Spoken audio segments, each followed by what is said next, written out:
Il ne faut pas déranger la nature. Les Norvégiens ont grandi avec la nature et ils ont encore un lien très spécial avec elle. Ils mettent du plastique pour des choses en toute petite quantité. Beaucoup d'argent est arrivé. Le pétrole a changé la Norvège pour toujours.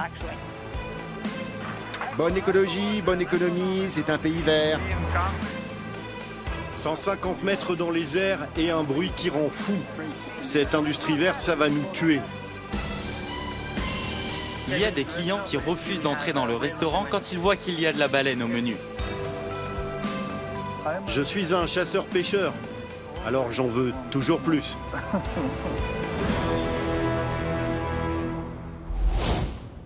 Bonsoir et bienvenue dans l'enquête exclusive que ce soir dans le nord de l'Europe, en Norvège, ce pays magnifique avec ses fjords majestueux et ses forêts immenses qui fait figure de paradis naturel préservé. Et en effet, la Norvège est un modèle en matière de transition énergétique, de protection de l'environnement. C'est notamment le tout premier pays au monde à avoir chassé la voiture thermique des villes. C'est le cas notamment à Oslo où tout est fait pour l'électrique, les transports publics notamment. Nous sommes d'ailleurs sur un ferry qui fonctionne à l'électrique. Alors, ce modèle exemplaire a aussi son revers, car la Norvège est restée l'un des tout premiers producteurs de gaz et de pétrole au monde.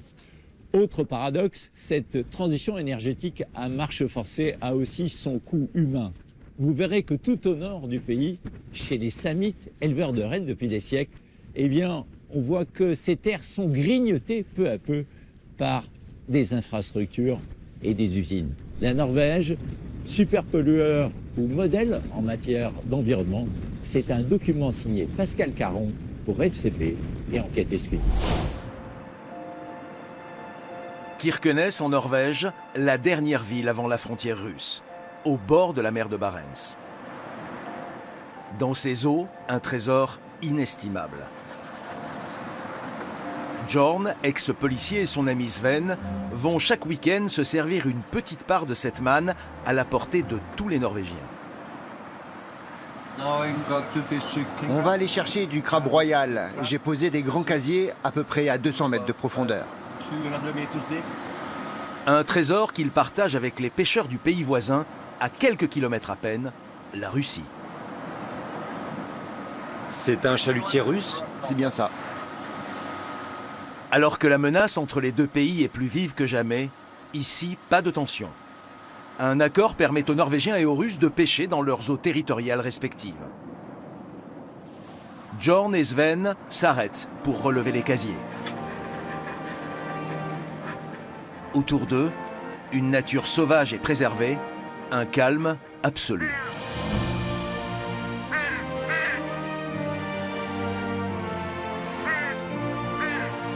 Mais au fond de l'eau, voilà ce qu'ils s'apprêtent à remonter.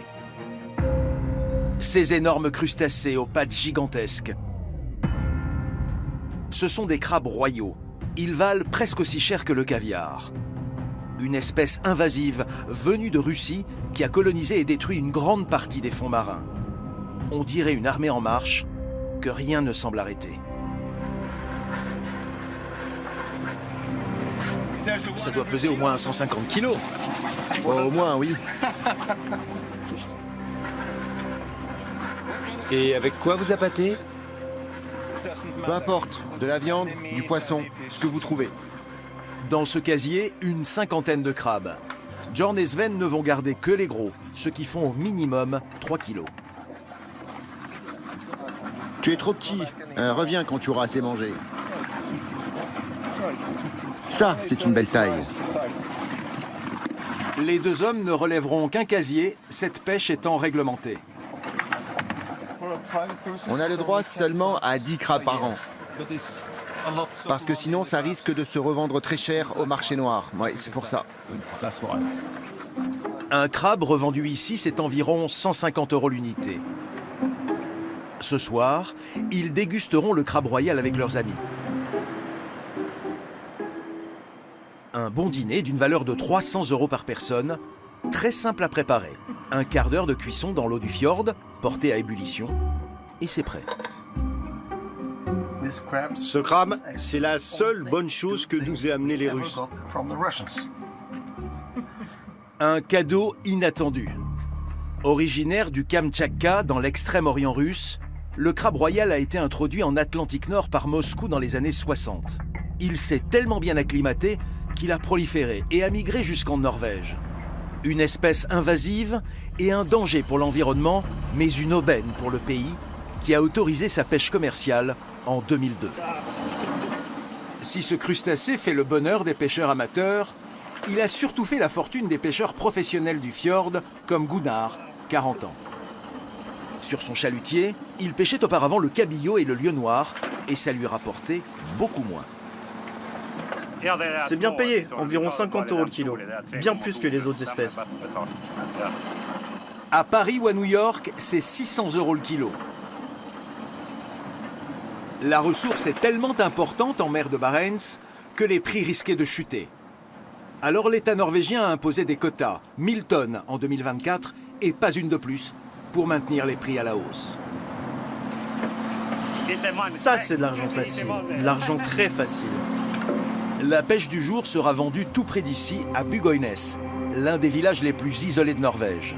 À peine 250 habitants. Il y a 25 ans, Bugoynes a failli disparaître de la carte. Aujourd'hui, c'est la capitale mondiale du crabe royal. Dans ce bâtiment, Joern et Jimmy n'ont pas une seconde à perdre, car vous allez voir que la vente de ce crabe est très singulière. Ça, ce sont les crabes que nous avons achetés aujourd'hui. On va d'abord les peser. Il y en a à peu près 150 kilos. Première étape, s'assurer que chaque crustacé est en bonne santé. Les crabes doivent être forts, avec beaucoup de vitalité. Parce que les clients veulent des crabes vivants. Il est fort quand il replie ses pinces, comme ça. Là, on sent qu'il est vigoureux. Originaire de la région, Jimmy travaille pour l'usine depuis 2013. Le crabe royal lui a permis de rester dans le village en lui offrant un bon emploi, bien payé. Pour le même genre de travail, jamais on ne m'aurait proposé un tel salaire. Oui, 5 000 €. 5 000 € par mois. Ce qui a fait le succès de l'entreprise créée en 2012, c'est qu'elle est la seule à proposer du crabe royal vivant à ses clients. Elle en vend une 50aine de tonnes par an, partout dans le monde. Nous avons un marché à Tokyo, un gros marché à Miami, et le prince de Dubaï est un de nos premiers et plus réguliers clients. Chiffre d'affaires annuel de l'entreprise, 20 millions d'euros. Pour Svein Ruud, son président, que le crabe soit une espèce vorace et invasive ne pose aucun problème. C'est le cours naturel des choses. Et tant que ça rapporte... En termes économiques, l'impact du crabe dans la région est énorme. Nous avons un rapport scientifique norvégien indiquant qu'il n'y a pas d'impact négatif du crabe royal sur les autres pêches dans la région. Donc le crabe a trouvé son équilibre dans la nature. La Norvège, c'est le pays le moins densément peuplé d'Europe, juste après l'Islande. Une nature à couper le souffle, bénie des dieux, dans laquelle il suffit de se servir. Les produits de la mer, le bois, mais aussi les minerais rares, le gaz et le pétrole à profusion, dont le pays est devenu le premier producteur européen. C'est devenu une énorme industrie qui fait partie de notre vie. Et cela a changé la Norvège pour toujours. Le pétrole a fait de la Norvège un État riche, 3e économie mondiale en termes de PIB par habitant. Mais au pays de l'or noir, on se veut aussi à la pointe de l'environnement. On peut sentir la puissance du vent. Grâce à ses ressources naturelles, l'eau et le vent, les barrages hydroélectriques et les éoliennes fleurissent sur terre et en pleine mer. Alors ici, tout est électrique, les voitures électriques, les vélos électriques. Le mois dernier, 96% des voitures que nous avons réceptionnées étaient électriques. Pays le plus vert, mais qui reste encore totalement dépendant de l'industrie pétrolière. Forons, les amis, forons. Je suis d'accord, c'est une industrie sale. Mais quelle est l'alternative? Moi aussi, je veux plus de vent, plus de soleil, plus d'énergie propre.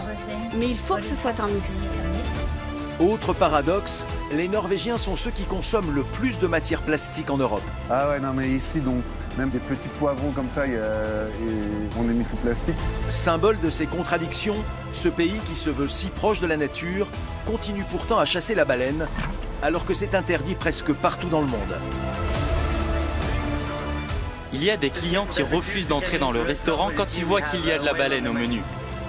Enquête sur la Norvège, le pays des paradoxes qui défend l'environnement tant que cela ne remet pas en cause ses intérêts économiques.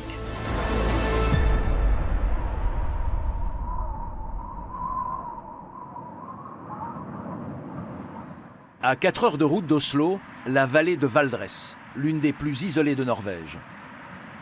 À bord de ce 4x4, un couple franco-norvégien, Tristan, sa femme Louise et leurs 3 jeunes enfants. La petite famille adore venir ici, au cœur de l'hiver. On a une semaine pour se détendre. On va aller dans un chalet norvégien qui est un chalet sans électricité et sans eau. Quand on prend des vacances, on ne recherche pas forcément le luxe et le confort, mais on recherche vraiment la connexion avec la nature, les choses simples de la vie. En Norvège, on appelle cela le friluftsliv, une expression pour célébrer la vie au grand air, une tradition bien ancrée dans le pays. Au bout de ce chemin enneigé, le chalet des parents de Louise. Où est-ce qu'on se garde plutôt là? Ici, oui, tu rentres. Bodil et Thor vivaient dans le Grand Nord avant de prendre leur retraite ici. Alors quand le ciel est bleu, ils préfèrent être dehors, qu'importe la température. Oh, il fait que moins 10 là, ça va. Pour Tristan, qui a grandi à Paris, c'est moins évident. Il fait beaucoup trop froid là. Même quand il fait moins 40 degrés, les enfants vont à l'école. En France, vous fermeriez les écoles. C'est l'heure du pique-nique. Au menu, des saucisses de porc que l'on fait griller sur le barbecue.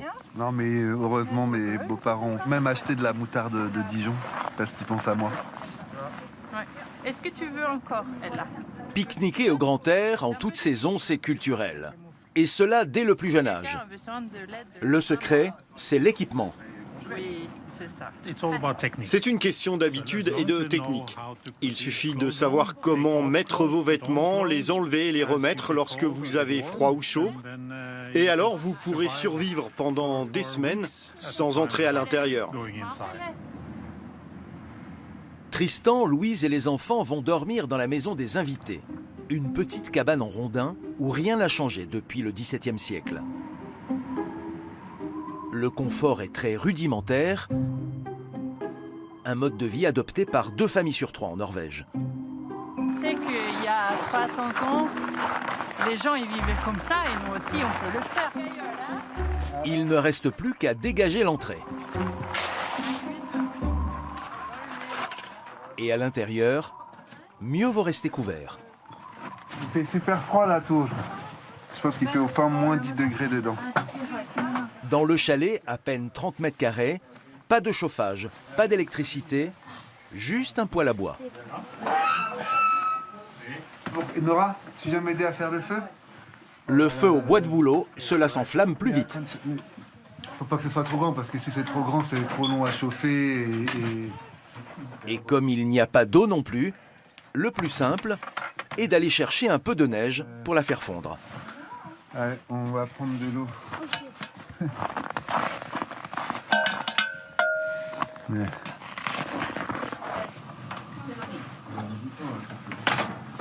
À l'intérieur, la température reste en dessous de 0.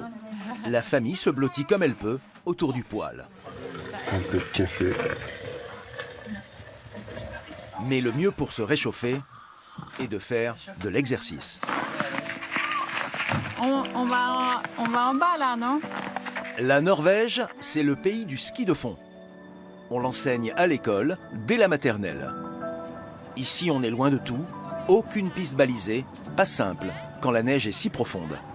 Les Norvégiens viennent les arrêtent.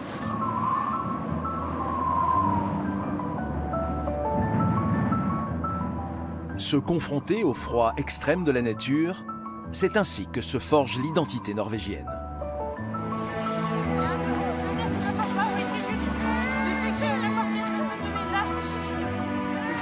Elle est très fière quand elle arrive. Là, elle a réussi à monter une pente. Elle est très très fière.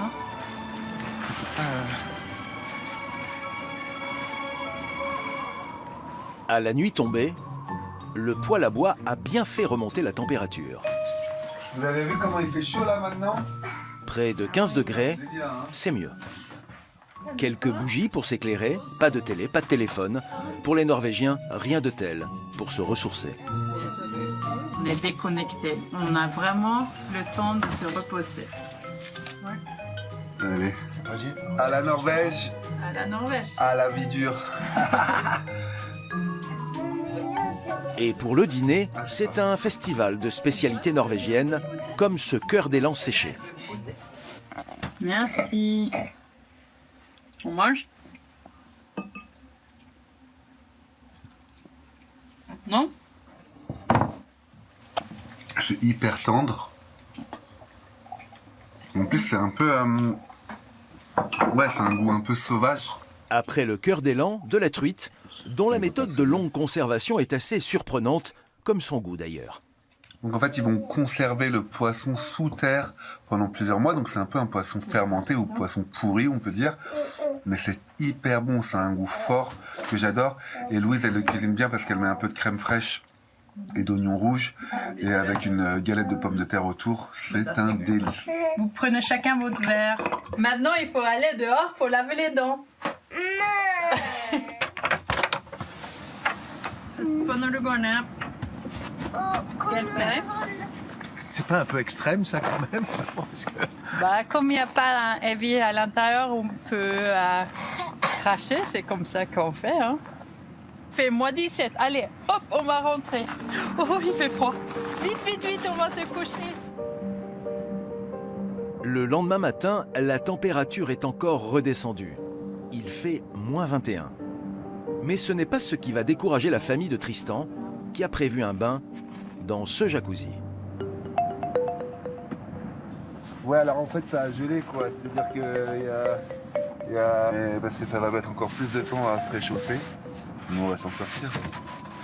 Il faut d'abord le remplir. Alors tout le monde pompe. Il faudra une centaine de seaux. Vite, vite, et là, vite. 1, 2, 3.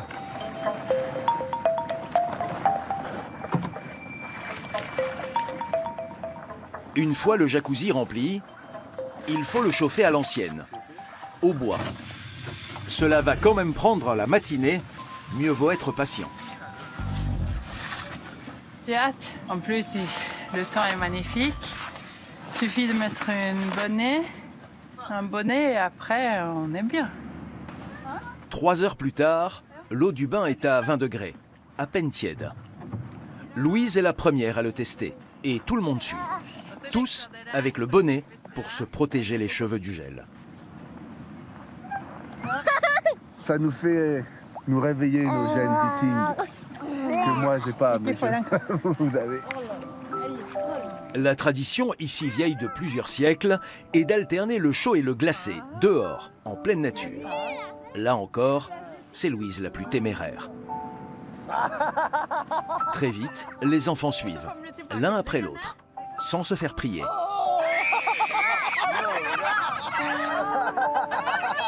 On dit en Norvège que ça renforce le système immunitaire, ça protège le corps. Et cela dès le plus jeune âge. À 4 ans, Ella est déjà une habituée et elle adore. C'est bien? Oui.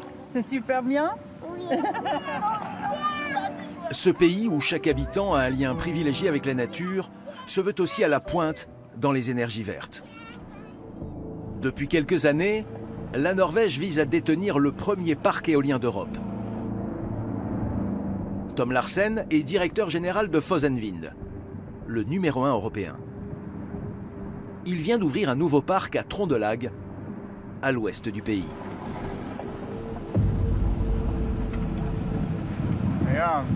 C'est le meilleur emplacement. Les conditions sont idéales. On peut sentir la puissance. On peut sentir la puissance du vent. Une puissance décuplée par la hauteur de l'éolienne, 144 mètres, pales comprises. Là, on peut entendre le son de la production d'énergie. Et on entend le générateur produire de l'électricité. Là, c'est le moteur qui tourne. Un endroit idéal donc pour la compagnie de Tom Larsen. Et un chiffre d'affaires garanti, à condition que les éoliennes ne dérangent pas trop les Norvégiens, très attachés à leur mode de vie. La Norvège a besoin d'une quantité massive d'énergie renouvelable supplémentaire pour atteindre ses objectifs climatiques. Mais il ne faut pas déranger la nature. Les Norvégiens ont grandi avec la nature et ils ont encore un lien très spécial avec elle. C'est pareil pour moi. J'ai une cabane dans la montagne et je ne veux pas d'éoliennes autour de ma cabane. En Norvège comme chez nous, les éoliennes ne font pas l'unanimité. Mais dans le pays, il y a une partie de la population qui voit son quotidien et sa culture menacés par ces géants de métal. Les Samis, le dernier peuple autochtone d'Europe. Ils vivent près du Cap Nord, sur la terre des rennes, dans le Finnmark. Un territoire qui a vu surgir plus de 200 éoliennes ces dernières années. C'est ici que vit Frode Lissi, Sami et éleveur de rennes. Ce matin, avec Ali, il doit vérifier où sont ses troupeaux pour préparer la transhumance et le marquage des fans. Mais aujourd'hui, il a du mal à les repérer. Nous allons partir sur leurs traces. Vous allez vous rendre compte du problème. C'est le début de l'automne. Dans ces contrées arctiques, parmi les plus sauvages d'Europe, les rennes migrent vers le sud pour rejoindre les pâturages d'hiver. Ça, ce sont de bons pâturages, bien verts pour les rennes. Très vite, nous apercevons une douzaine de rennes. Ils semblent cantonnés là. Ça, ce sont les miens. Je les reconnais grâce à leurs marques aux oreilles. Ils ne vont pas aller plus loin. Pour chercher le reste du troupeau, les Samis utilisent désormais un système quasi infaillible, le drone. Je vais essayer de repérer où sont les rennes. Une concession au monde moderne de la part de l'un des plus vieux peuples de la planète. Mais le drone permet de localiser les rennes plus facilement, surtout dans des paysages montagneux et accidentés.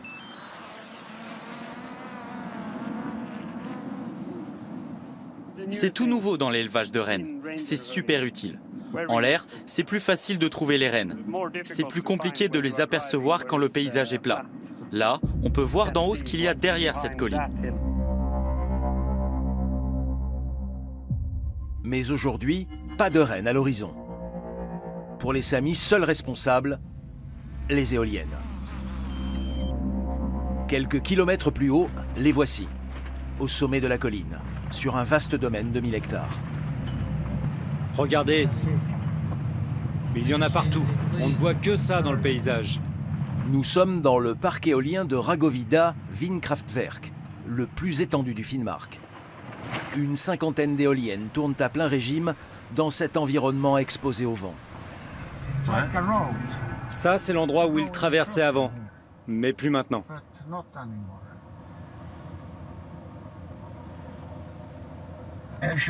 Ça leur fait peur, ce vrombissement incessant. Même moi, je ne peux pas rester ici. C'est effrayant. Cela a aussi de graves conséquences économiques pour les éleveurs. Les naissances des fans auraient diminué de près de 50% aux alentours du parc. Les Samis sont vent debout contre ces installations et réclament le démontage des éoliennes sur les pâturages de leurs rennes. Au Fionan Markanat, le marché annuel des Samis, la révolte gronde. Ce matin, Bjarne, l'un de ses membres les plus influents, est venu dire qu'il y avait urgence et qu'il fallait agir. 150 mètres dans les airs et un bruit qui rend fou. Il n'y a pas que les éoliennes, il y a aussi toutes les routes qu'il a fallu construire pour les installer. Ça occupe toujours plus de terre alors que la terre des rennes est rare. C'est une question de survie pour nous et nos rennes. Cette industrie verte, ça va nous tuer. On a été colonisés, c'est la colonisation verte du peuple Sami et de ses terres. Aujourd'hui, il y a en Norvège 1500 turbines, réparties dans 65 parcs. Et même si certaines font fuir les rennes, les projets se multiplient au nom de l'énergie propre et surtout d'énormes intérêts économiques. Les Norvégiens ont besoin de toujours plus d'énergie, car ils ont l'ambition de devenir le pays du tout électrique. C'est une révolution silencieuse, mais bien visible dans les rues d'Oslo. Bus, tramway et bien sûr voitures. Ici, aucun bruit de moteur thermique, juste celui de la rue. En Norvège, 100% des voitures neuves vendues cette année seront électriques, contre 17,5% aujourd'hui en France. C'est unique au monde. Alors pour tenir ses engagements, le pays qui ne fabrique pas de voitures importe en masse. À 50 km au sud d'Oslo, sur le port de Drammen, le Isar Highway, énorme cargo venu d'Allemagne, vient tout juste de poser ses amarres. Stian, 29 ans, a été embauché pour la demi-journée. On doit décharger toutes les Tesla du bateau. Il suffit d'aller récupérer les voitures, de les sortir l'une après l'autre et ensuite de les conduire jusqu'au parking. Et recommencer encore et encore jusqu'à ce qu'il n'y en ait plus. C'est votre travail régulier? Non, je suis en extra. En extra comme les 20 autres dockers qui sont venus en renfort ce matin. Pour répondre à l'explosion de la demande, il faut toujours plus de main-d'œuvre, des jeunes, mais aussi des retraités. Bon, on espère pouvoir mettre toutes les voitures sur ce quai. Si ce n'est pas possible, on ira plus loin, sur le quai des pétroliers, pour garer les autres véhicules. Le problème, c'est qu'il n'y a quasiment plus de place sur le parking du port. N'y sont stationnés que des véhicules électriques. Environ 10 000 aujourd'hui. 9 h du matin. À 11 h, il ne doit plus rester une seule voiture dans le cargo. Alors il faut faire vite. Le balai des Tesla commence. Toutes ces voitures sont fabriquées en Allemagne. Mais difficile de savoir combien Elon Musk en a vendu à la Norvège ce matin. Depuis quelques semaines, il ne communique plus du tout là-dessus. Vous savez combien il y a de voitures dans le cargo? Je ne suis pas habilité à le dire. D'après nos sources, ce sont près de 800 véhicules qui vont transiter ce jour-là par le port avant d'être distribués dans toute la Norvège. Ils doivent repartir d'ici vite. Alors tout est bon pour gagner du temps, comme cette navette, mise à la disposition des dockers. On a 300 à 400 mètres à faire à pied à chaque fois.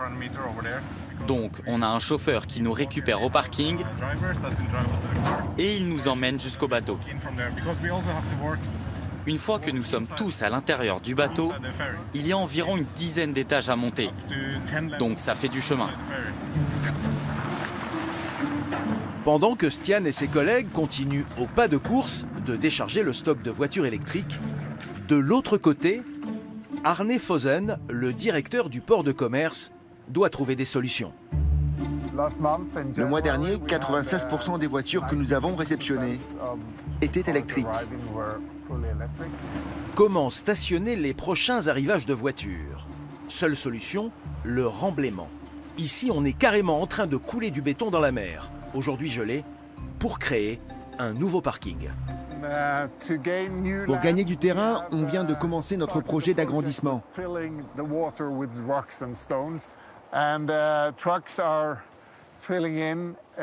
Là, on va gagner 30 hectares pour pouvoir stationner de nouvelles voitures. Parmi les nouveaux modèles, de plus en plus de gros 4x4 avec des batteries plus résistantes au froid. Prix de base de celle-ci, 60 000 €. Ça, c'est de la voiture testostérone.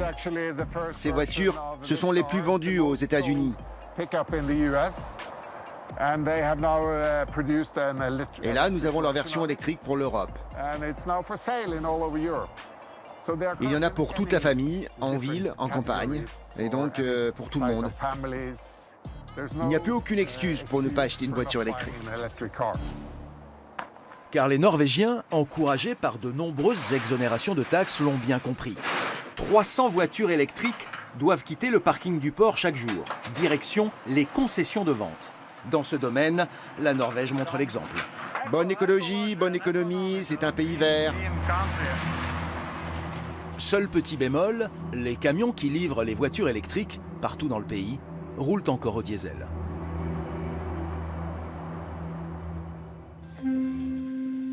Si le pays a fait sa révolution électrique, la bataille contre le plastique, elle, est encore loin d'être gagnée.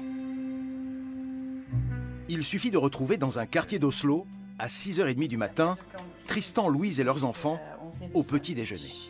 Qui veut de la baguette pour le petit-déj? La baguette est sous plastique, le fromage en tube. Un truc qu'il n'y a que ma petite sœur qui aime, c'est du fromage et du jambon en tube, bien mélangé.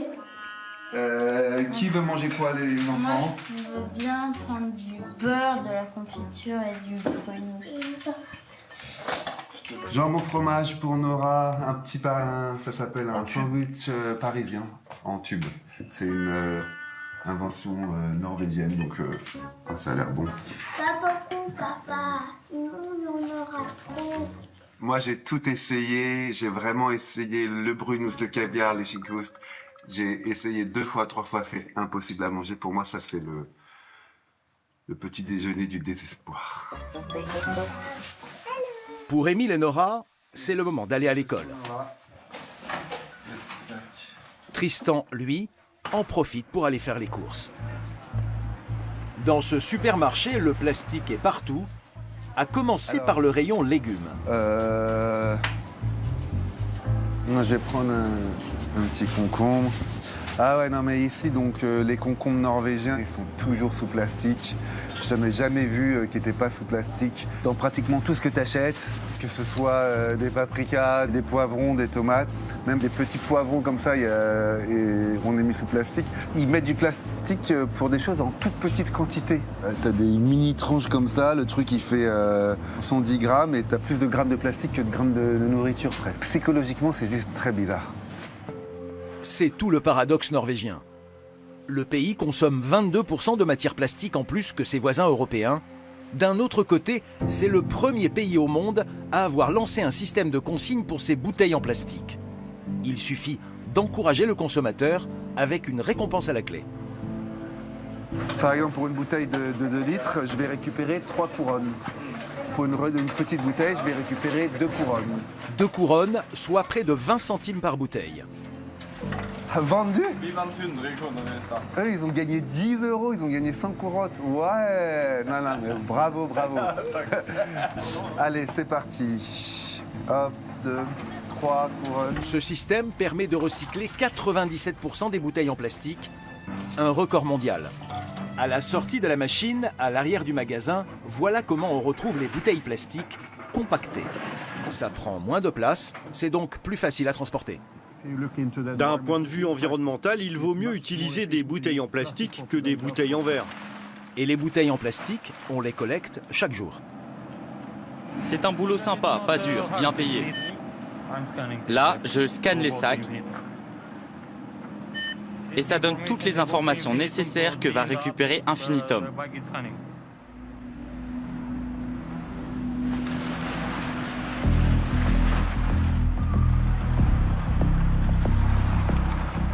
Infinitum, c'est l'entreprise numéro 1 en Norvège pour le recyclage des bouteilles plastiques. Ici, on récupère chaque année entre 600 et 700 millions de ces bouteilles qui arrivent de tout le pays.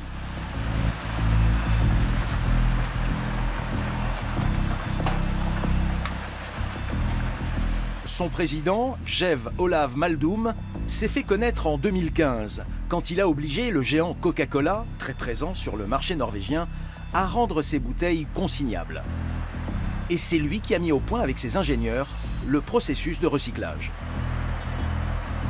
On a trié toutes les bouteilles en plastique. Il y a approximativement 10 000 bouteilles par ballot. Et ça part ensuite directement dans la chaîne de recyclage. Sur ce mont de charge, environ 30 000 bouteilles super compactées qui vont être transformées en flocons de plastique. C'est ce qui sort du laboratoire. 1100 € par tonne. C'est ce que coûte ce matériau à produire. Mais le plus important, c'est que c'est bon pour l'environnement parce qu'on utilise très peu d'énergie pour refaire de nouvelles bouteilles toutes neuves. Ça vaut de l'or, c'est facile à produire et à recycler, et ça se recycle encore et encore.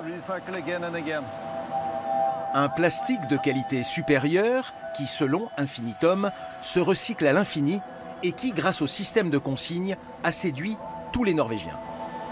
Mais tout le plastique ne se recycle pas en Norvège. Avec un taux global de 45%, le pays est derrière la Belgique, les Pays-Bas et même la Lituanie. La majeure partie est incinérée et beaucoup de déchets échouent malgré tout sur les plages ou au fond des fjords. Mais ce qui impacte le plus la planète, ce n'est pas le plastique, c'est le pétrole. Il a fait de la Norvège l'une des économies les plus riches du monde.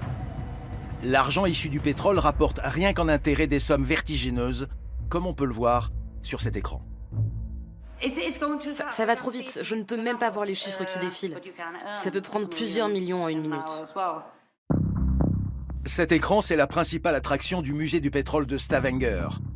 Il affiche en temps réel la valeur du fonds souverain de Norvège, créé grâce à la manne pétrolière. Valorisé aujourd'hui à 1700 milliards d'euros, c'est le plus gros fonds gouvernemental au monde.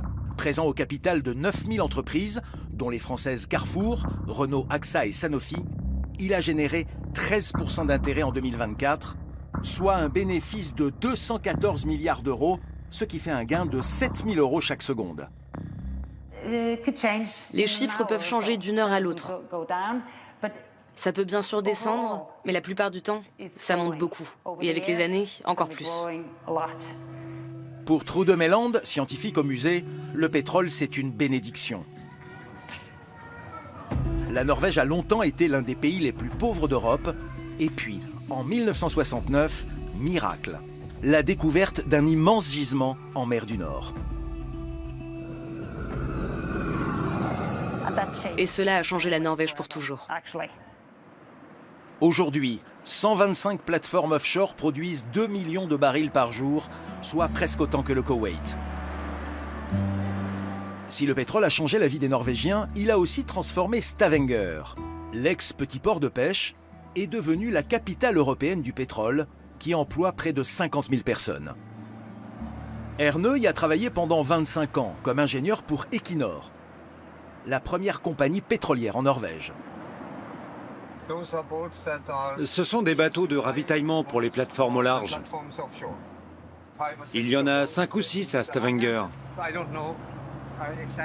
Je ne sais pas exactement, mais celui-ci récupère environ 200 000 barils par jour. Aujourd'hui retraité, Erne profite de son bateau dans un cadre de vie privilégié. Ce matin, il a posé des casiers. Alors pour le déjeuner, ce sera tourteau, ultra frais au menu. Ils sont beaux.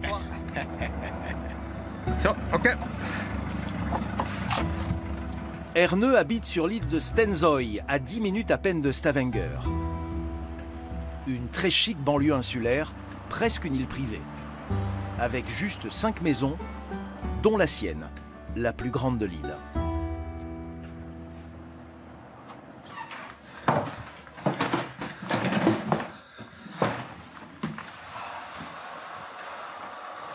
Erne vit ici avec Benta, sa femme.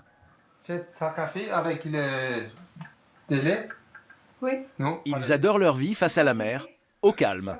On est tranquille, on n'a pas de voiture qui passe tout le temps. Cette grande maison qui domine le fjord, Erne a pu se l'offrir grâce à ses années passées dans l'industrie et aussi à un système de retraite classé parmi les meilleurs au monde. Alimenté par les revenus du pétrole, ce système est garanti financièrement. Ce qui est bon pour la Norvège est bon pour moi, et aussi pour ma femme. On a un système social fantastique, une vraie sécurité. Seul bémol pour Benta, les ferries, très utilisés ici pour relier les îles et traverser les fjords. Même si le pays est à l'avant-garde des ferries électriques, tous ne fonctionnent pas à l'énergie propre. Mais on essaye d'avoir plutôt des ferries électriques parce que les autres polluent trop de pétrole. Oui. Oui, mais c'est pas bien. Pas bien le pétrole? Non. C'est mieux avec l'électrique. Petite provocation en forme de clin d'œil entre les deux époux. Si le pétrole a tout donné aux Norvégiens, il reste une énergie controversée. Je suis d'accord, c'est une industrie sale. Mais quelle est l'alternative? L'éolien ne peut pas être un substitut. Quand il n'y a pas de vent, on doit utiliser d'autres moyens. Le pétrole, faute de mieux. En attendant d'honorer sa promesse, 0 émission de carbone en 2050, la Norvège continue de forer. À Oslo, dans les bureaux de Greenpeace, l'une des principales ONG de protection de l'environnement dans le monde, le message est clair. Bienvenue chez Greenpeace. Tout ici est organisé pour mener le combat contre l'industrie pétrolière. Pas seulement contre l'industrie pétrolière, mais aussi contre les politiciens. J'adore le pétrole, et c'est le ministre de l'Environnement qui le dit. Et qu'est-ce que ça signifie? Ça veut dire qu'il n'écoute pas les problèmes. Il ne veut pas les entendre, il ne veut pas les voir. Ce n'est pas étonnant que rien ne change quand on a un ministre de l'Environnement comme lui. Frode Pleim est le chef du bureau norvégien de Greenpeace. Son combat, il le mène tous les jours, principalement sur le front politique. Le problème, ce sont nos politiciens alliés aux compagnies pétrolières. Parce qu'ils ont le pouvoir et la responsabilité d'agir. Et ils ne disent qu'une chose: forons, les amis, forons. Exactement comme Trump. Forons, les amis, forons. Celle qui reprend mot pour mot le slogan de Donald Trump et qui le déclame lors de tous ses meetings s'appelle Sylvi Listhaug. À la tête des politiciens pro-pétrole, elle est la présidente du Progrès, premier parti politique en Norvège. C'est l'une des personnalités les plus influentes du pays et elle est la favorite pour le poste de prochain Premier ministre. Pour Frode, l'objectif numéro 1, c'est de faire pression sur Sylvi Listhaug et ses alliés, là où se votent les lois. Chaque semaine, on doit aller au Parlement pour essayer de faire comprendre aux députés qu'il faut changer de politique. Et est-ce que c'est facile? Non, c'est un combat très dur, mais doucement et sûrement, nous finirons bien par gagner. Au Parlement, Frode a aujourd'hui rendez-vous avec Sigrid Eiberg, députée écologiste, donc l'une de ses alliées. Bonjour. Parti vert et veste verte. On adore la couleur verte. Mais dans le pays qui se présente comme l'un des plus verts de la planète, le parti des écologistes est bien mal représenté. Dans cette salle, ils n'ont que 3 sièges de députés sur 169, à peine 2%. C'est 8 fois moins qu'en Suède, le pays voisin, et 2 fois moins qu'en France. Vous voyez cette image? C'est comme ça que se voient les Norvégiens. On vit dans un pays génial, au cœur d'une nature magnifique, mais on ne se rend pas bien compte des conséquences de nos actes et de tous ces forages pétroliers. Pour la jeune députée, c'est un peu le pot de terre contre le pot de fer. Nous, les Verts, on est trop minoritaires. Les grands partis font tout pour encourager l'exploitation du gaz et du pétrole, sans se soucier des conséquences sur le climat. Alors la députée a une mission: harceler les députés des grands partis. L'étage en dessous, c'est là qu'il y a le parti conservateur. On est censé rencontrer quelqu'un du parti? C'est pas prévu, mais on va essayer, oui. Aujourd'hui, une opportunité. Sylvi Listhaug, justement, l'adversaire principal des écologistes et de Greenpeace, est présente. Sylvi Listhaug veut continuer à forer sur les 100 prochaines années, pour que la Norvège soit le dernier pays au monde à extraire du pétrole. On parle avec tout le monde, mais avec ce parti, c'est beaucoup plus compliqué. Surtout avec ce parti. Pour Sigrid Eiberg et Frode, cela risque d'être tendu. Bon, elle peut juste vous accorder 2 ou 3 minutes, mais pas plus. Sylvie, c'est un prénom français. Plus français que norvégien, oui. On fournit déjà du pétrole et du gaz à l'Europe, mais ils en consomment plus, donc l'Europe dépend d'autres pays qui ne sont pas démocratiques. On a vu ce qui se passe quand on dépend du gaz de Poutine, notamment l'Allemagne. C'est un problème pour l'Allemagne, c'est aussi un problème pour toute l'Europe. On est clairement les partis les plus en opposition sur la question du gaz et du pétrole. Oui, c'est sûr. On arrive quand même à parler, comme ici, mais on est très rarement d'accord. C'est l'une des choses les plus importantes de la démocratie norvégienne. Sylvie, qui représente le plus grand nombre d'élus ici, prend le temps de parler avec nous. On se serre la main et parfois se parler, ça permet même de faire un petit pas l'un vers l'autre. Ces derniers mois, le gouvernement norvégien a octroyé 62 nouvelles licences d'exploration pétrolière dans l'Arctique.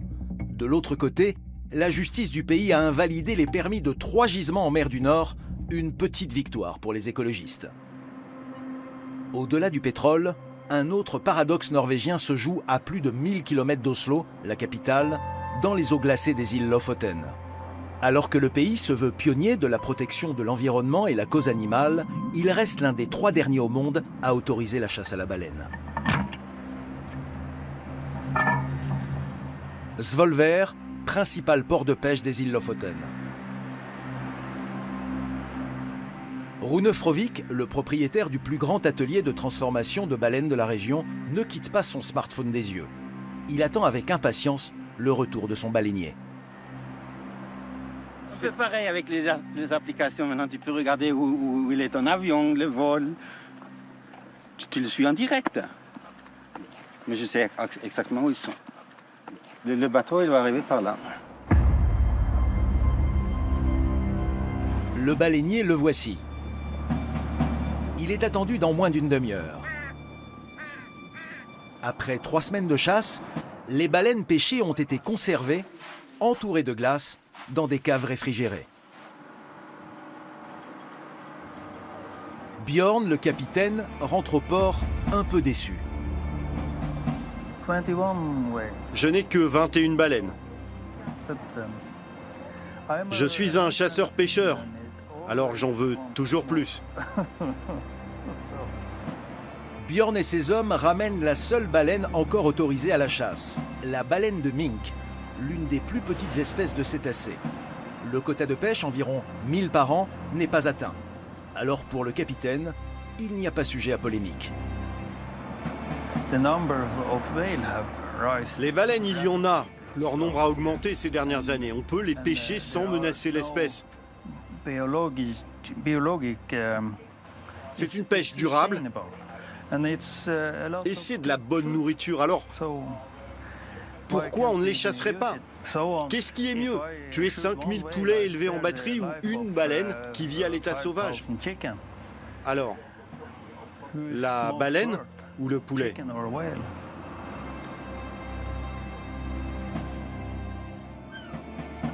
C'est enfin le retour au port. L'usine de transformation de Rune est située juste au bord du quai. Avec la grue, on va sortir la viande. Mais avant de décharger la viande, 26 tonnes au total, une condition, vérifier sa température. Si elle est trop élevée, on ne peut pas livrer. La viande doit faire entre 0 et 3 degrés, pas plus. Comme la baleine mesure en moyenne 6 mètres et qu'elle pèse jusqu'à 8 tonnes, la viande a été prédécoupée à bord. On la décharge donc en morceaux. Ça, c'est la partie du ventre. Ça doit faire 150 kilos, peut-être 200 kilos. Ma mère en mangeait. J'en mange depuis toujours, depuis aussi longtemps que je me souvienne. Les enfants aiment la baleine parce que la viande est très tendre. Et elle contient de l'oméga 3, une huile très saine, très bonne pour la santé. Chaque morceau de baleine est identifié, étiqueté, avec toutes les informations nécessaires pour sa traçabilité. Donc ça, c'est la baleine numéro 76. C'est marqué, elle était chassée le 28 juin. Elle était de longueur de 800 mètres.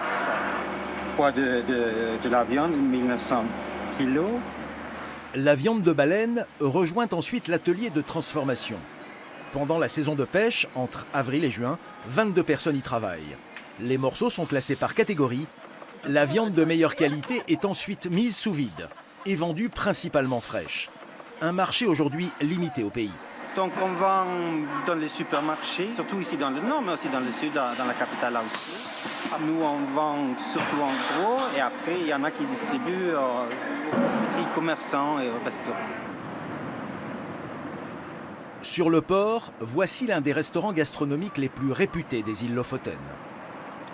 La baleine est à la carte, mais ça ne plaît pas à tout le monde. Il y a des clients qui refusent d'entrer dans le restaurant quand ils voient qu'il y a de la baleine au menu, même des Norvégiens. Apparemment, il y a pas mal de gens qui sont contre.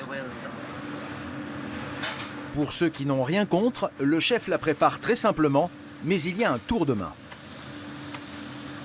On la fait cuire comme un steak dans de l'huile. Il faut bien la faire saisir des deux côtés, avant d'ajouter du beurre.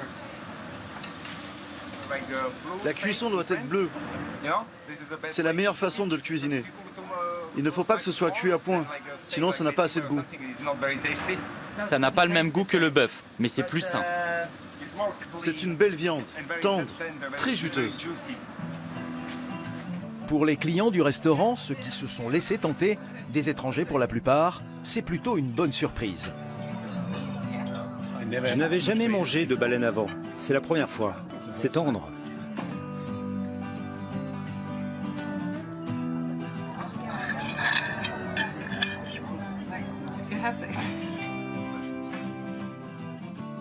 On ne mange pas de viande de baleine au Danemark. C'est interdit. C'est un plat traditionnel. Si ça fait partie de votre culture, comme ici dans les îles Lofoten où c'est réglementé, la chasse est limitée, alors pourquoi ne mangerait-on pas de la baleine? Pour moi, c'est OK. Pourtant, en Norvège, le commerce de la viande de baleine a bien failli disparaître. Diminution de la ressource, mauvaise image de l'industrie baleinière, la chasse avait même été interdite dans les années 80, car la plupart des cétacés étaient au bord de l'extermination. Pour Siri Martinsen, à la tête de NOAH, une association spécialisée dans la protection et le bien-être animal, l'espèce est toujours en danger et continuer à la chasser est un crime. On est l'un des seuls 3 pays qui pratiquent encore la chasse à la baleine. Ce n'est pas quelque chose dont il faut être fier. Ce n'est pas vrai que nous avons un contrôle total sur le nombre de baleines. Il y a des rapports qui affirment que la population du petit rorqual est menacée, et notamment par la chasse. Menacer la survie d'une espèce, tout ça pour une vieille tradition et pour un petit marché local qui ne représente plus rien, selon l'écologiste, c'est la pire des aberrations. Seulement 2% des Norvégiens mangent régulièrement de la viande de baleine. Et c'est vraiment une industrie inutile. Au XXe siècle, l'industrie baleinière en Norvège, c'était 200 bateaux-usines et 50 000 personnes. Aujourd'hui, ce ne sont plus que 9 chalutiers et une centaine d'emplois. Entre-temps, la baleine est devenue le symbole de la protection de la faune sauvage. En continuant à la chasser, la Norvège prouve, là encore, que culture, intérêt économique et écologie ont parfois du mal à s'accorder. Nous continuons notre enquête en prenant la direction d'Oslo, la capitale. Le ferry que nous empruntons fonctionne bien sûr à l'électricité. Car au fond de ce fjord, au sud du pays, la ville est le fer de lance de la lutte contre le changement climatique. Son objectif, réduire de 95% ses émissions de gaz à effet de serre d'ici 2030, contre 50% pour le reste de la Norvège. Voilà, retour à Oslo et nous allons voir comment cette ville cultive la transition énergétique, notamment en matière de transport, les voitures, mais aussi les bus, les métros, tout cela fonctionne à l'électrique. Et puis nous allons visiter un chantier qui emploie un béton éco-responsable.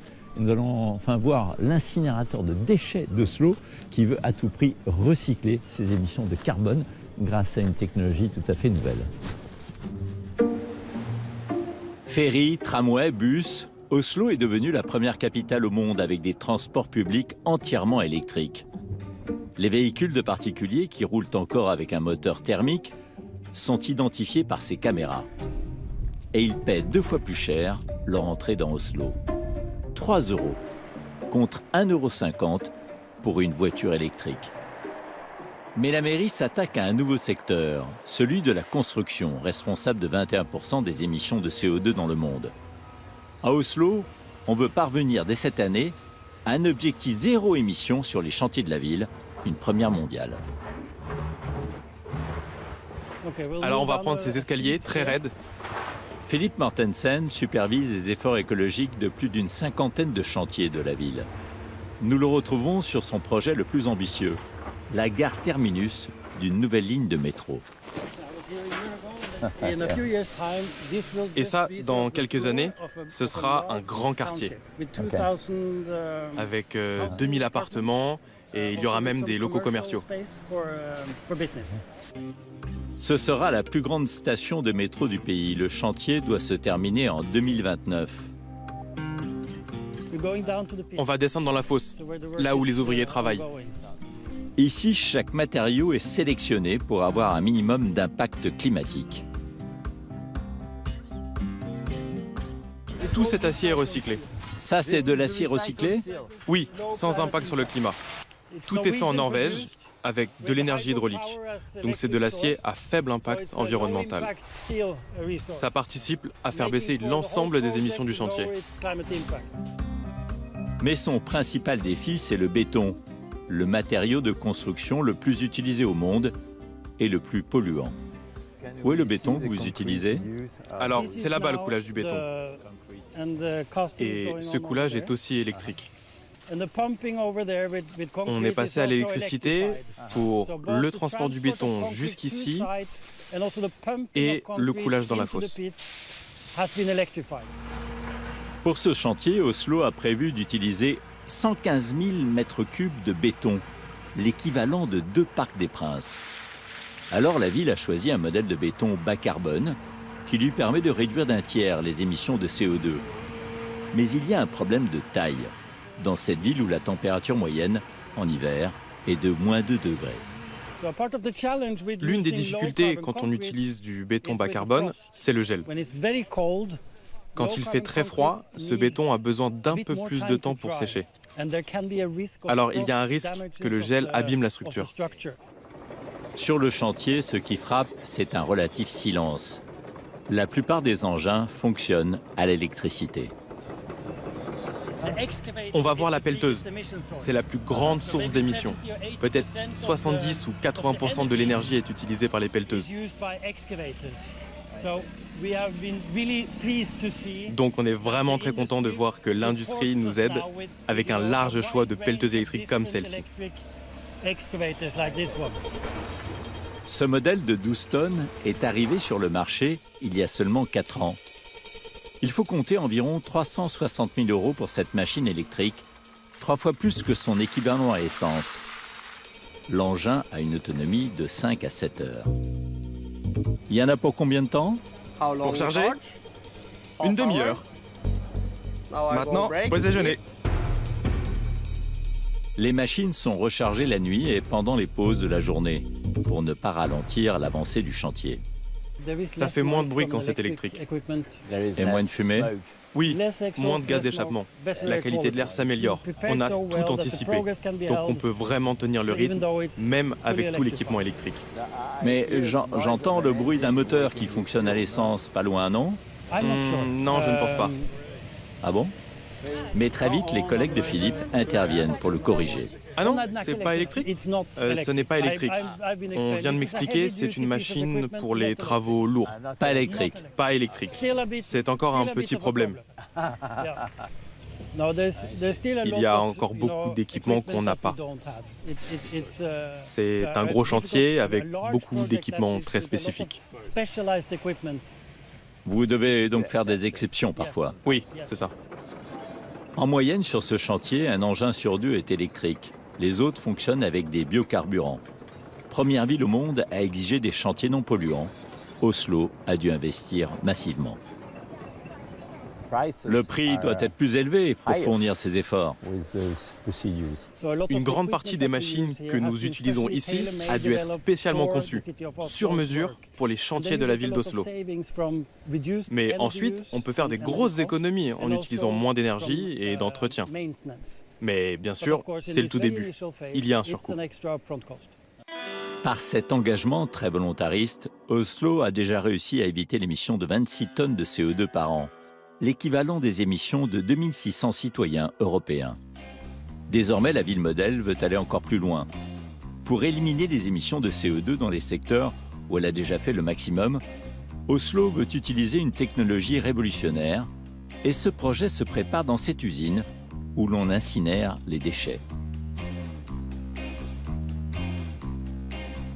Ce sont les ordures d'Oslo, ça. Oslo et les villes autour. Ordures domestiques et déchets industriels? Les deux, c'est mélangé. Ici, on s'occupe de tous les déchets ultimes, ceux qui n'ont pas pu être recyclés. Déchets médicaux, gravats, mais aussi ceux qui ont été mal triés par les habitants. Du plastique, du textile. Tous les jours, une centaine de camions déposent 1 millier de tonnes. Ces grappins déposent le poids d'une Golf Volkswagen dans 3 fours, là, sur la gauche. On nourrit les fours en permanence. Cette usine d'incinération, c'était le nec plus ultra il y a 15 ans à peine. Car à partir des déchets, elle crée de l'énergie. Là, c'est un des fours. Il est haut comme un immeuble de 8 étages. Venez, on peut regarder par le hublot. À l'intérieur, des tonnes de déchets sont brûlés à près de 900 degrés. Et où va la fumée? Vers le haut. Avec la chaleur, la fumée monte. On fait passer de l'eau dans les parois. Cette eau devient de la vapeur. C'est cette vapeur qui va alimenter le réseau de chauffage urbain. Grâce à l'énergie de cette usine, Oslo fournit du chauffage à la moitié de ses habitants, comme nous le faisons dans une centaine d'incinérateurs en France. Mais ces sites restent d'importantes sources d'émissions, 1/5 des émissions de CO2 à Oslo. Donc là, il y a de la vapeur, du CO2, et tout sort par ce tuyau. Vous le savez, le CO2 est un gaz mauvais pour le climat, comme dans l'aviation, comme dans l'industrie. Et ce CO2, où va-t-il pour l'instant? Aujourd'hui, il va directement dans l'air, dans l'atmosphère. Il n'y a aucune solution pour l'en empêcher, à part celle à laquelle nous travaillons en ce moment. C'est la prochaine étape pour réduire nos émissions. Car la ville a décidé de se lancer dans un projet titanesque, capter et enfouir le CO2.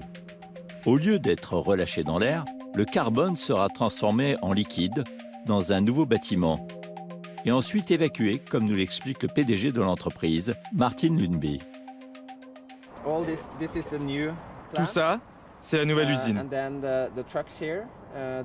Les camions ici, ils récupéreront le CO2 liquéfié et ils partiront par là, vers le port, où sera le terminal de CO2. De là, le CO2, sous forme liquide, voyagera par bateau jusqu'à Øygarden, tout à l'ouest du pays. C'est sur cette côte que se trouve un terminal flambant neuf, inauguré il y a quelques semaines. Le gaz sera envoyé au large par un pipeline pour être enfoui et stocké à 2600 mètres de profondeur sous la mer pour les prochains millénaires. Combien de temps avez-vous travaillé là-dessus? On a travaillé sur ce projet depuis 10 ans. C'est un projet énorme. Et c'est donc une technologie nouvelle?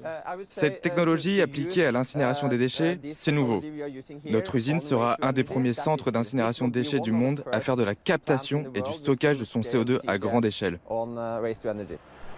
Grâce à ce procédé, Oslo prévoit d'enfouir 90% des émissions de CO2 de son usine. Mais d'autres industries difficiles à décarboner pourraient faire appel à ces techniques de captage et d'enfouissement du CO2.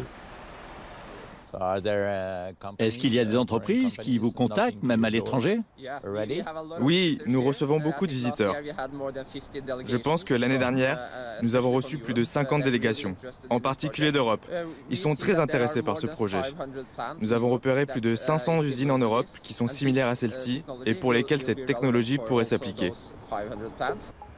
Les promoteurs de ce projet parient sur l'enfouissement du CO2 comme une industrie d'avenir pour la Norvège. D'autres le critiquent car ils pensent que les pétroliers pourraient utiliser cet argument pour continuer à forer et à émettre du carbone. Jugé trop coûteux pour la ville, le projet avait d'ailleurs été suspendu pendant plusieurs années avant de reprendre. Pour en parler, nous avons rendez-vous à l'hôtel de ville. Nous sommes au centre de la mairie d'Oslo, dans ce hall qui donne sur la mer, sur la baie d'Oslo, formidable fjord. Et nous sommes dans une salle mythique, historique, car c'est ici que les jurys du prix Nobel remettent chaque année, notamment le prix Nobel de la paix, mais aussi des prix Nobel scientifiques, littéraires, etc. Alors c'est une salle tout à fait impressionnante avec des peintures au mur, hyper réalistes. Elle célèbre l'homme qui domine la nature à travers l'artisanat, l'industrie, mais aussi la pêche. À Oslo, c'est une ancienne députée et militante écologiste, Heidi Sørensen, qui dirige l'Action pour le climat. Hello, pleased to meet you. Thank you for coming to us. Thank you. Elle travaille sur ce projet d'enfouissement de CO2 depuis 4 ans. Le projet de capter le carbone issu de l'incinération des déchets a été retardé à cause d'une opposition au sein de la commune. Et en plus, il coûte très cher.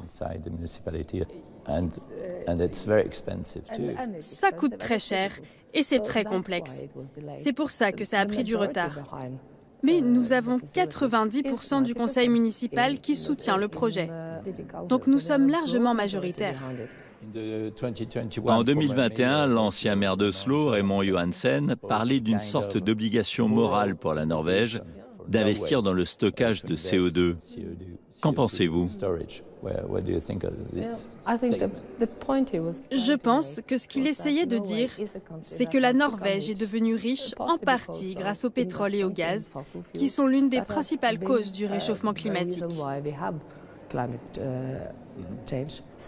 Puisque nous sommes devenus riches de cette manière, nous avons une sorte d'obligation morale d'investir dans les technologies qui pourraient réduire ces émissions.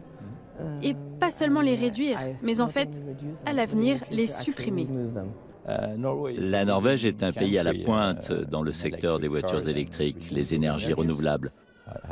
Mais ses revenus viennent largement du pétrole et du gaz. Comment gérez-vous ce paradoxe ? Je comprends bien que quand on vient de France, qu'on regarde la Norvège, cela apparaît comme un paradoxe. Et oui, c'en est un. Nous serons peut-être le premier pays au monde à arrêter d'utiliser les énergies fossiles pour nos voitures, tout en restant un gros producteur de pétrole. Je crois que c'est un débat très important en ce moment dans la société norvégienne, mais plutôt au niveau national, car ce n'est pas vraiment un paradoxe quand vous travaillez pour une ville comme Oslo, parce que nous ne produisons pas de pétrole. Avec les efforts déjà réalisés, Oslo peut tabler sur une baisse de ses émissions de 70% d'ici 2030. Encore loin de l'objectif fixé, 95%. Nous avons déjà identifié les mesures qui nous permettront d'atteindre 80%. Mais les décisions ne sont pas encore prises. Et sinon, oui, il nous reste encore 15% à trouver.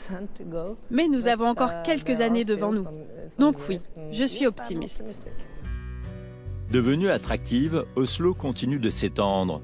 C'est la ville d'Europe qui progresse le plus vite en nombre d'habitants. Une difficulté supplémentaire pour garder son image de modèle de ville verte. Voilà, c'est la fin de cette émission. Merci d'avoir été avec nous. Rendez-vous la semaine prochaine pour un nouveau document d'enquête exclusive.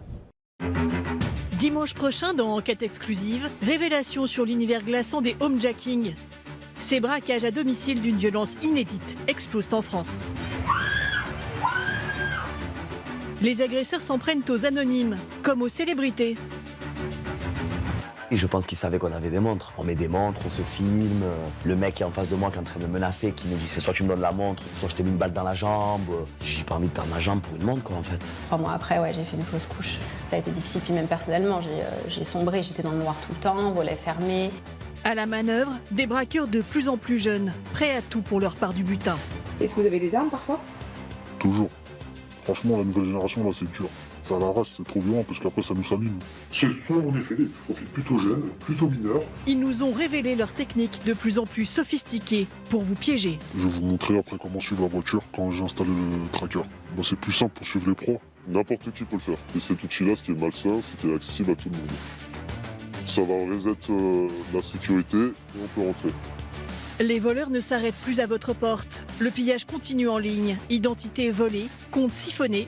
C'est là que je suis tombé sur la caravane d'Alibaba, des sommes allant jusqu'à 700 000 € par compte. Et j'ai extorqué tout ce qu'il y avait extorqué. Pour se protéger, les particuliers dépensent des fortunes en équipement de surveillance. Mais est-ce efficace? Homejacking, la nouvelle menace, c'est dimanche prochain à 23 h dans Enquête exclusive. Cette émission a été préparée avec Marie-Claire Polo, réalisation plateau, Jérôme Pawlowski, rédaction en chef d'Enquête exclusive Christophe Brûlé et Maud Brunel, production Anne Konézil. Bonne soirée sur M6.